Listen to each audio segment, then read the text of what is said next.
Social media influencer ಸಾಧನಾ ಶೆಟ್ಟಿ ವಿರುದ್ಧ ದಾಖಲಾಗಿದ್ದ black mail ಕೇಸ್ಗೆ twist ಸಿಕ್ಕಿದೆ. ಗಂಡನ ಕರಾಳ ಮುಖದ ಅಸಲಿ ಕಥೆಯನ್ನ ಸ್ವತಃ ಮಡದಿಯೇ ಎಳೆ ಎಳೆಯಾಗಿ ಬಿಚ್ಚಿಟ್ಟಿದ್ದಾಳೆ. ಹೆಂಡತಿ ಹತ್ತಿರ ಒಳ್ಳೆಯವನಾಗಲು ತಾನು ಮಾಡಿರೋ ಕಿರುಕುಳದ ಕಥೆಯನ್ನ ಮುಚ್ಚಿಟ್ಟಿರೋ ಬಗ್ಗೆ ಸಾಕ್ಷಿ ಸಮೇತ ಕಾರ್ತಿಕ್ ಪತ್ನಿ ಹರ್ಷಿತಾ ಬಿಚ್ಚಿಟ್ಟಿದ್ದಾರೆ. ಡೀಟೇಲ್ಗಾಗಿ ಈ ಸ್ಟೋರಿ ನೋಡಿ. ಸಾಧನಾ ಶೆಟ್ಟಿ ವಿರುದ್ಧ ಬ್ಲಾಕ್ ಮೇಲ್ ಪ್ರಕರಣಕ್ಕೆ ಟ್ವಿಸ್ಟ್. ಸಾಧನಾ ಶೆಟ್ಟಿ ಯಾವತ್ತೂ ಹಣ ಕೇಳಿಲ್ಲ ಎಂದ ಕಾರ್ತಿಕ್ ಪತ್ನಿ. ಗಂಡನೇ ಸುಳ್ಳು ಹೇಳ್ತಿದ್ದಾನೆಂದು ಹೆಂಡತಿ ಹರ್ಷಿತಾ ದೂರು. ಯುವತಿಯನ್ನ ಸಂತೈಸುತ್ತಿರುವ ಮಹಿಳೆ ಆಕೆಗೆ ಆದ ಅನ್ಯಾಯವನ್ನ ಕೇಳಿ ಕಣ್ಣೀರು ಒರೆಸಿ ಧೈರ್ಯ ತುಂಬಿದ್ದಾರೆ.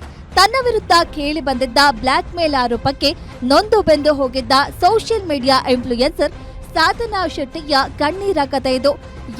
ಕಳೆದ ಕೆಲವು ದಿನಗಳ ಹಿಂದೆ ಕಾರ್ತಿಕ್ ಭುತ ಅನ್ನೋ ವಂಚಕ ಸಾಧನಾ ಶೆಟ್ಟಿ ತನ್ನ ಖಾಸಗಿ ಫೋಟೋ ಹಾಗೂ ವಿಡಿಯೋಗಳನ್ನ ಇಟ್ಕೊಂಡು 1 ಕೋಟಿ ರೂಪಾಯಿ ಬೇಡಿಕೆ ಇಟ್ಟಿದ್ದಾಳೆ.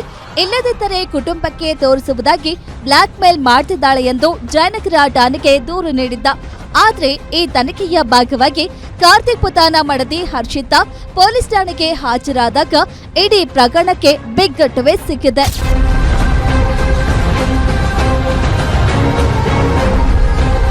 ಪ್ರತಿಷ್ಠಿತ Karthik HK permanent makeup clinic ಮಾಲೀಕ ಎಂದು ಸುಳ್ಳು ಹೇಳ್ಕೊಂಡು ಓಡಾಡ್ತಿದ್ದ ಈ ಕಾರ್ತಿಕ್ ಕೇವಲ ಒಬ್ಬ ಮಾರ್ಕೆಟಿಂಗ್ ಎಕ್ಸಿಕ್ಯೂಟಿವ್ ಅಷ್ಟೇ. ಪ್ರೀತಿಯ ಹೆಸರಲ್ಲಿ ಸಾಧನಾ ಶೆಟ್ಟಿ ಜೊತೆ ಸುತ್ತಾಡಿ ಮಾಲ್ಡೀವ್ಸ್ ಸೇರಿದಂತೆ ಹಲವು ಕಡೆ ಎಂಜಾಯ್ ಮಾಡಿದ್ದ ಈತ ತಾನು ಮಾಡಿದ್ದ ಲೈಂಗಿಕ ದೌರ್ಜನ್ಯವನ್ನ ಮುಚ್ಚಿ ಹಾಕಲು ಯುವತಿಯ ಮೇಲೆಗೆ ಬ್ಲಾಕ್ ಮೇಲ್ ಆರೋಪ ಹೊರಿಸಿದ್ದಾನೆ. ಸಾಧನಾ ಶೆಟ್ಟಿ ಪಿಜಿಯಲ್ಲಿದ್ದಾಗ ಆಕೆಯ ಮೊಬೈಲ್ಗಳನ್ನೇ ಕಳ್ಳತನ ಮಾಡಿಸಿದ್ದ. ಸಾಧನಾ ಕಳಿಸಿದ ಸಾಕ್ಷಿಗಳನ್ನ ನೋಡಿ ನನಗೆ ಮಾನಸಿಕ ಆಘಾತವಾಯಿತು. ನನ್ನ ಗಂಡ ಹಲವಾರು ಯುವತಿಯರ ಜೊತೆ ಹೇಗೆಯೇ ಅನೈತಿಕ ಸಂಬಂಧ ಇಟ್ಕೊಂಡಿದ್ದ ಎಂದು ಪತ್ನಿ ಹರ್ಷಿತಾ ಕಣ್ಣೀರು ಹಾಕುತ್ತಾ ಸತ್ಯ ಒಪ್ಪಿಕೊಂಡಿದ್ದಾಳೆ. ವಂಚಕ ಕಾರ್ತಿಕ್ ತನ್ನ ಲವ್ ಚಾಟಿಂಗ್ ಹಾಗೂ ಕಾಲ್ ಹಿಸ್ಟರಿಯನ್ನ ಡಿಲೀಟ್ ಮಾಡಲು ಸಾಧನಾ ಶೆಟ್ಟಿಯ ಇನ್ಸ್ಟಾಗ್ರಾಮ್ ಐಡಿಯನ್ನೇ ಹ್ಯಾಕ್ ಮಾಡಿಸಿದ್ದ.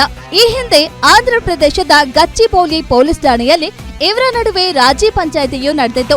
ಆದ್ರೂ ಬುದ್ಧಿ ಕಲಿಯದ ಈತ ಮತ್ತೆ ವಿಡಿಯೋ ಕಾಲ್ ಮಾಡಿ ಬೆದರಿಕೆ ಹಾಕಿ ಅವಾಚ್ಯ ಶಬ್ದಗಳಿಂದ ನಿಂದಿಸುತ್ತಿದ್ದ ಆಡಿಯೋ ಪುರಾವೆಗಳು ಈಗ ಲಭ್ಯವಾಗಿವೆ. ಇದೀಗ ಗಂಡನ ಕರಾಳ ಮುಖವನ್ನ ಜಗತ್ತಿಗೆ ಅನಾವರಣ ಮಾಡಿರುವ ಹರ್ಷಿತಾ ಬೆಂಗಳೂರು ಹಾಗೂ ಹೈದರಾಬಾದ್ನ ಹಿರಿಯ ಪೊಲೀಸ್ ಅಧಿಕಾರಿಗಳಿಗೆ ಪತ್ರ ಬರೆದು ಕಠಿಣ ಕ್ರಮಕ್ಕೆ ಆಗ್ರಹಿಸಿದ್ದಾಳೆ. Girish Bagur, crime bureau, guarantee news, Bengaluru.